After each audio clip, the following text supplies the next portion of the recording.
Hello, this is the Mushroom Wizard, and I'm returning once again with yet another presentation regarding the mushrooms of Saskatchewan and the ways in which we go about identifying, collecting, and picking those mushrooms.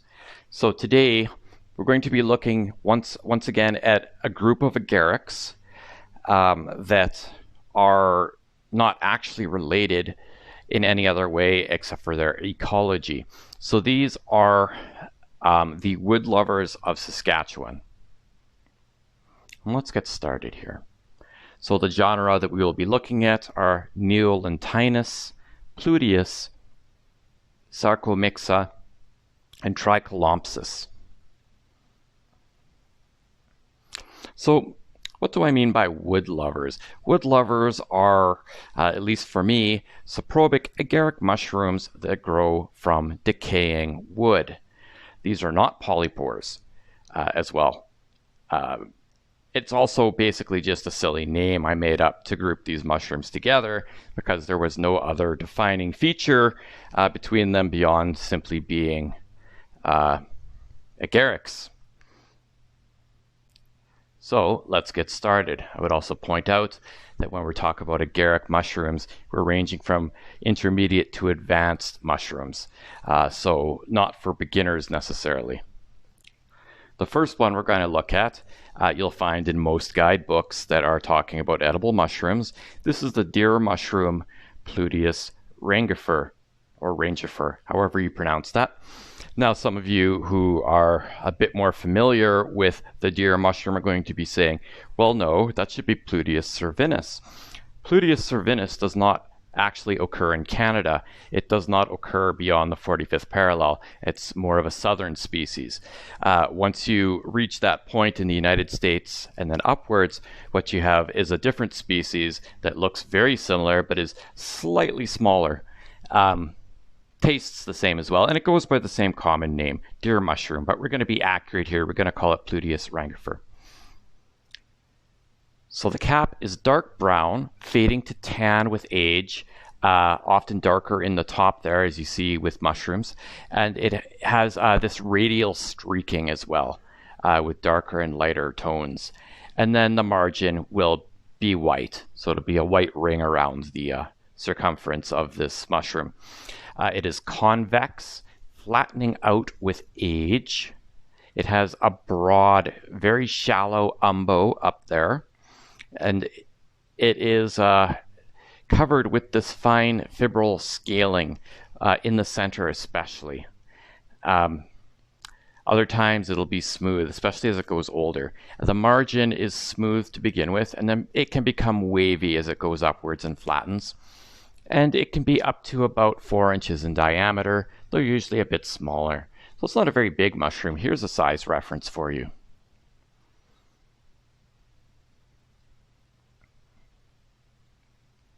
So the gills are off-white, becoming pink with age. They are free from the stipe, as you can see there. There's a whole lot of space between where the gills end and the stipe begins. There are short gills present, but they're not in large amounts. And then it has a pinkish brown spore print. And there's a spore print for you. So I'm sure you're wondering, how does pink and brown ever go together? That's how. So the stipe is gray to brown. It is cylindrical to clavate, but kind of slightly clavate. You see there that there is a bit of a taper towards the apex, but not a noticeable one often. It is centrally attached to the cap, and it is fibrous. So it can be kind of tough. You may not even want to include it in your dinner. You may just want to remove the cap. And it's about 5 inches long and 1 inch wide. These are saprobic mushrooms. These attach directly to decaying hardwoods and conifers. So they'll pick pretty much whatever to grow off of. Fairly common in Saskatchewan woodlands. Often found along trails or animal trails, along the sides of animal trails for whatever reason. And then these are found spring through summer, so they have a good range. Now, as I said, they're solitary to scattered. Generally speaking, when I find these, I find 2, maybe 3, and it's never at the same time, which is unfortunate. If you find a lot, then you have something that you can make yourself a meal with, but that's hard to do because the edibility is quite good. It's not the best. The reason I'm putting it good as opposed to choice is because, again, I never ever find enough to really make that determination.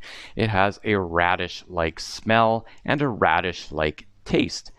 And I like radishes a lot. So when you have radish and mushroom mixed together, that's very unique and enjoyable. These are for intermediate mushroom pickers, perhaps to advanced, because you can mistake this if they're smaller for Galerina marginata, which is the funeral bell. Though really that mistake is would be a very very amateur mistake to make. They look quite different.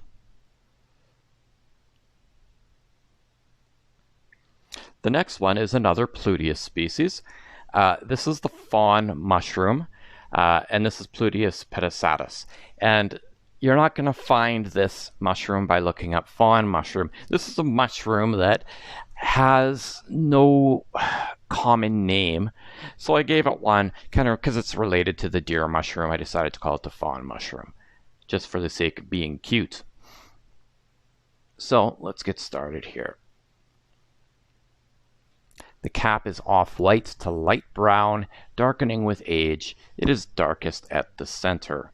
This is a convex mushroom, flattening out and becoming, well, flat, sometimes developing a central umbo and becoming umbonate. And that's where you have an umbo like that lump at the top, and then it's flat the rest of the way around.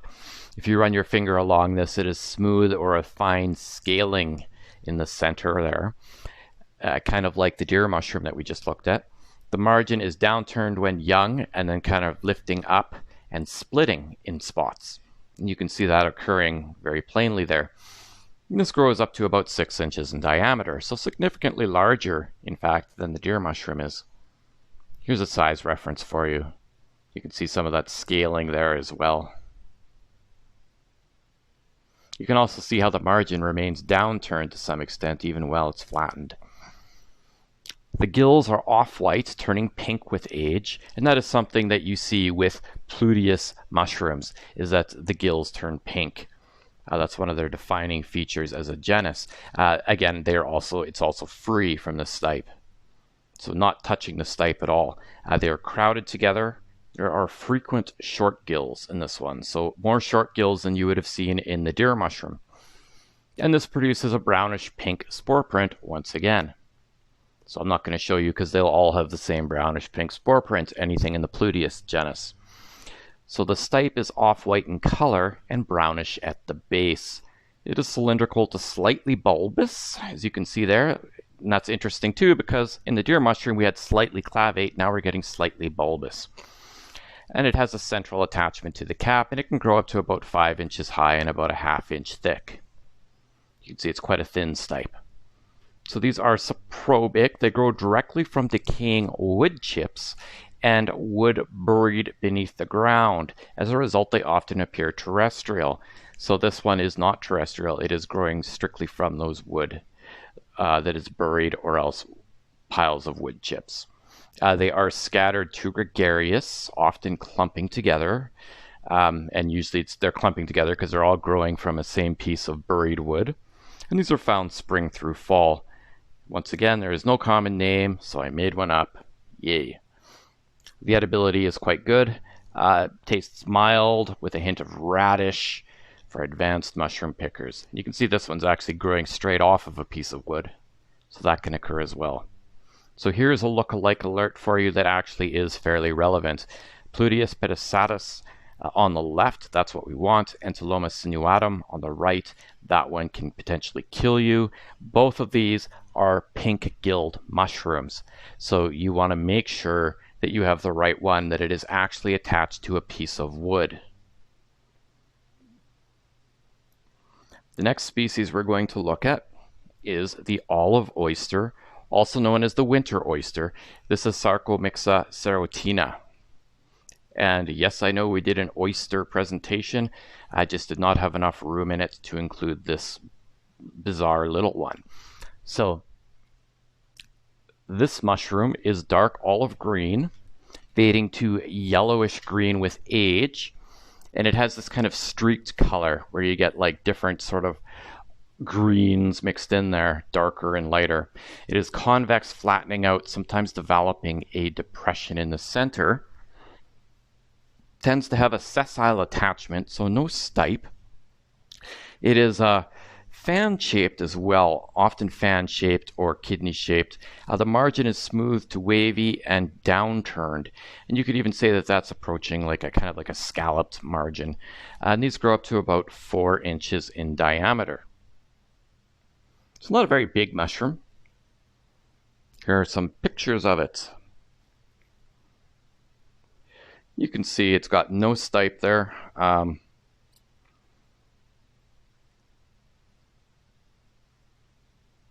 Here's a size reference.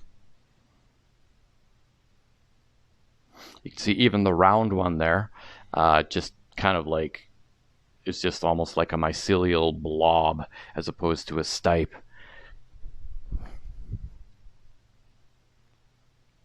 The gills are cream, becoming orange or yellow with age, and you can see that there. They are crowded together.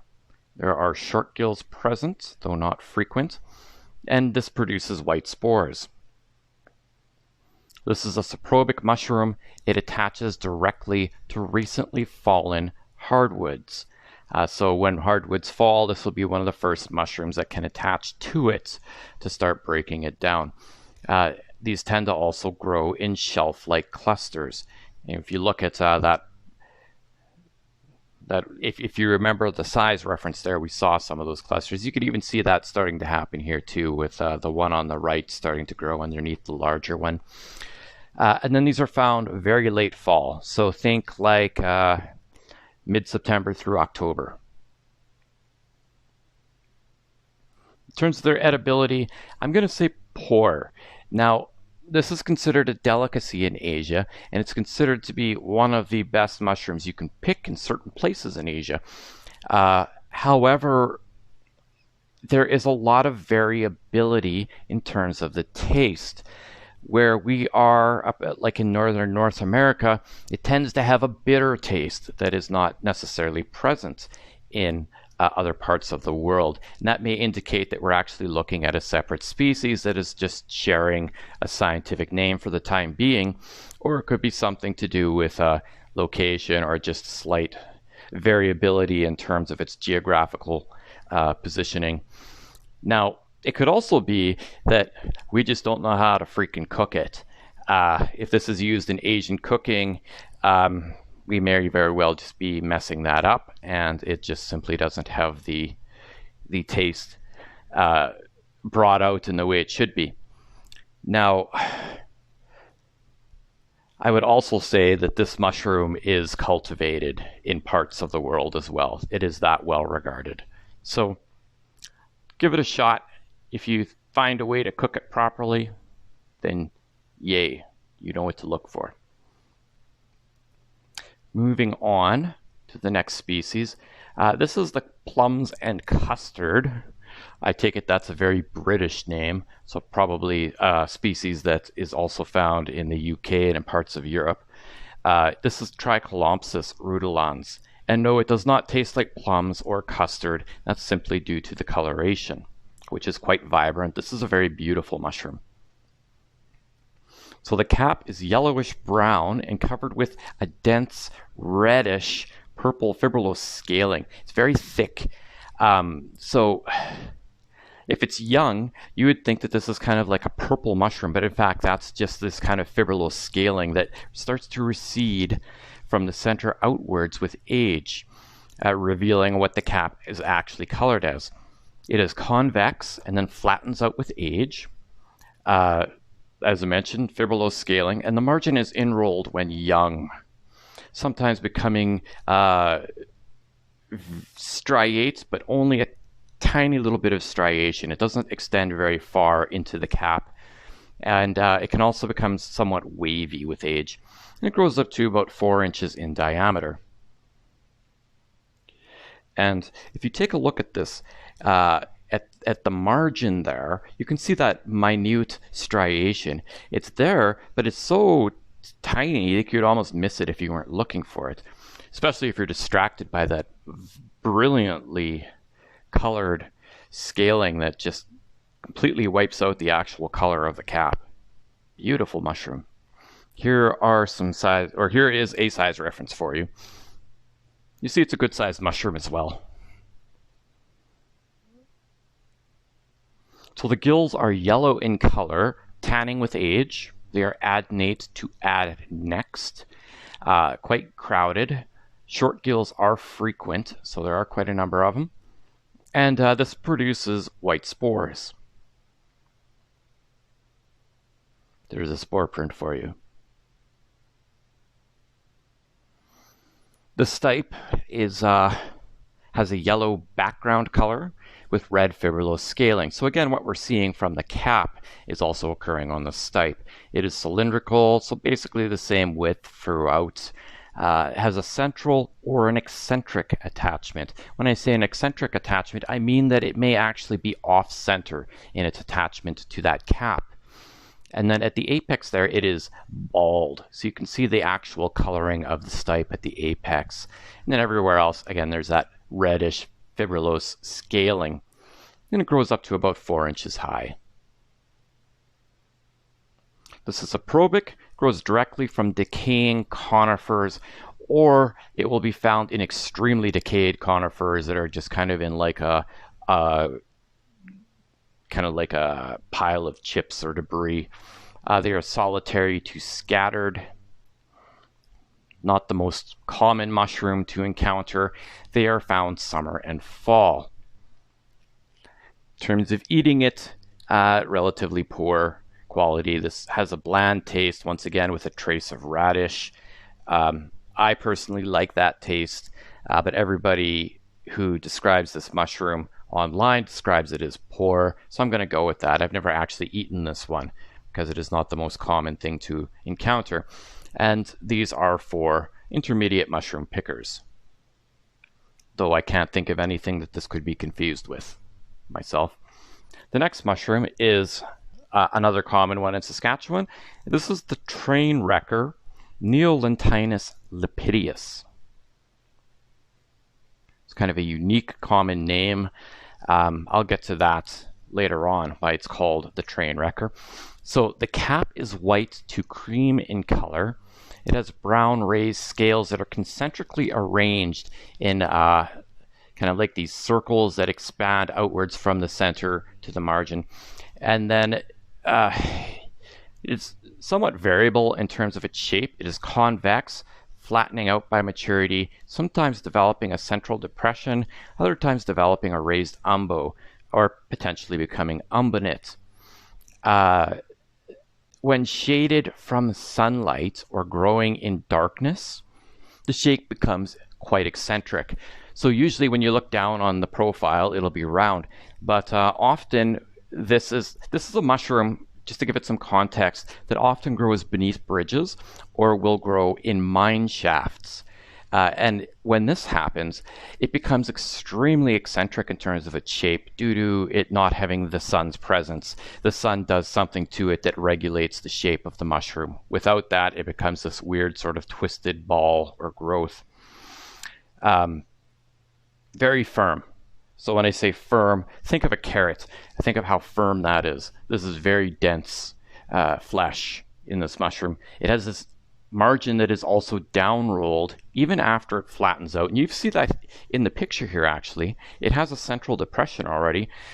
So it's at its maturity, but the margin is still down rolled. And it grows up to about 6 inches in diameter. So a good sized mushroom. Though, if you recall, the closely related giant sawgill is significantly larger. There's a size reference for you. It's kind of a smaller one. You can see that nice scaling there. And here I just wanted to show you some of the eccentricities of this mushroom. So on the left, you can see one of a photo taken from a mushroom in a mine shaft. Like, that has no logic behind it. It's just basically an explosion of mushroom. In the middle there, that was in a shady spot somewhere. Then on the right, you just see this bizarre mass with random caps occurring. I have found this mushroom where it is basically a large cap and then smaller caps have started growing off of the larger cap. Very strange. The gills are also quite unique. So they are white to off-white, becoming tan with age. They can be adnate or slightly decurrent, as in twisting and starting to run down the stipe. They are fairly close together, but they are also serrated. And you can see that there, which is why it's also called a sawgill. But here we're going to go with the name train wrecker. And this produces white spores. So the stipe is off-white, and then these white raised scales line it, and they become brown towards the base, and then they're brownest at the base. It is cylindrical, so basically the same width throughout. If you look at this as well, you can see how these ones are actually decurrent. We were just looking at one that was adnate. These ones, you can see those kind of serrated gills are almost partially formed and starting to run almost like little grooves down the stipe. It has a central, eccentric, and sometimes even a lateral attachment to the cap itself. It may actually just attach from the side if it's growing off of wood. Again, it's very solid or firm. Snapping that stipe would be like snapping a carrot. Several stipes may conjoin at the base, forming a single basal mass. And these can grow up to 4 inches in length and about 1 inch thick. There you go. You can see those three have kind of joined together as well. This is a saprobic mushroom. It attaches directly to coniferous wood, preferential to softwood lumber. And I'll get a bit more into that when we get into the edibility portion here. And these are fairly solitary. Sometimes they can be gregarious, but usually more so in like just a clump. There'll be a clump of several. And these are found summer and fall. Their edibility is good. I would go even so far as to say choice. It smells of anise seed. It's a dense mushroom to eat, but just slice it thin, and it's quite nice. This is often found growing on lumber that is treated with creosote, which it absorbs and accumulates, and it renders this mushroom toxic. And they call it a train wrecker because it is notorious for growing on train track ties and breaking those down. And it can do a lot of damage. It can rot that wood out, even though it's been treated. It actually, for some reason that I'm not sure of, I'm sure there's lots of science looked into it, but for some reason this mushroom is very much preferential to treated softwood lumber. So that's why it's called a train wrecker. And that's why it's also found in mine shafts. It's on the wooden supports. Do not eat this if you find it growing on lumber or on any sort of man-made structure, because likely it is treated wood and it has accumulated the chemicals used in that treatment to potent amounts inside of it. This can also be mistaken, because we have a lookalike alert here, for Hebeloma radicosum. Now, Hebeloma radicosum, the rooting poison pie, should not be attaching directly to wood, but the train wrecker can sometimes attach to buried wood and appear terrestrial. And then you kind of snap it off when you pick it. You don't look at and see that the base is attached to wood. The two can be easily confused because they both have serrated gills, and they both have the same sort of fibrillose scaling up the stipe and even on the cap. So it's an easy mistake to make. And that's everything for the wood lovers of Saskatchewan. So this is the Mushroom Wizard. I hope you stay safe with your picking, and I hope you enjoyed this presentation. And I will see you later with yet another one.